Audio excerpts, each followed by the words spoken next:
It's the last section of the population to be vaccinated, 12-year-olds and teenagers.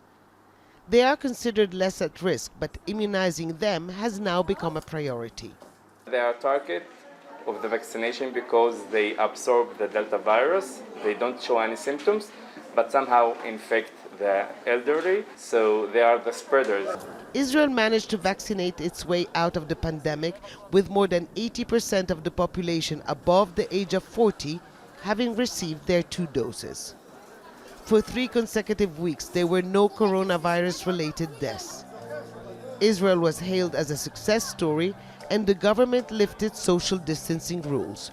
No masks were required indoors, and international travel was allowed again. But that was short-lived. Those returning to the country have brought with them the Delta variant, and it's spreading at an alarming pace, accounting for around 90% of all new infections.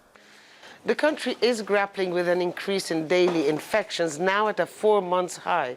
So the government took the bold move of introducing a 3rd dose vaccine, a booster shot, at the moment available only for specific cases.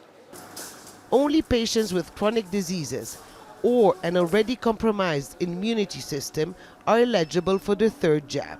That raises the question of how effective is the Pfizer vaccine, the only one available in Israel, in the longer term.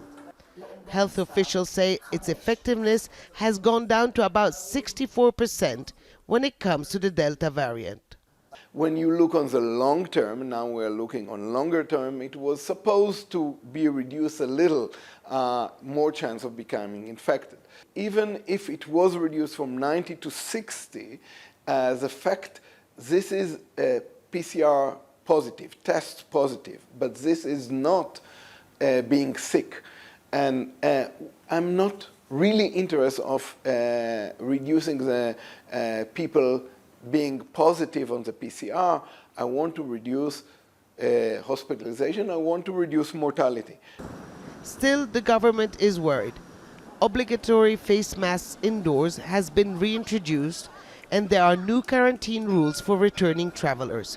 More restrictions could be imposed in the days to come.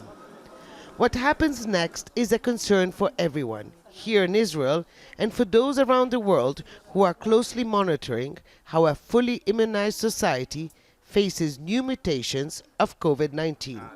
Hoda Hamid, Al Jazeera, Israel.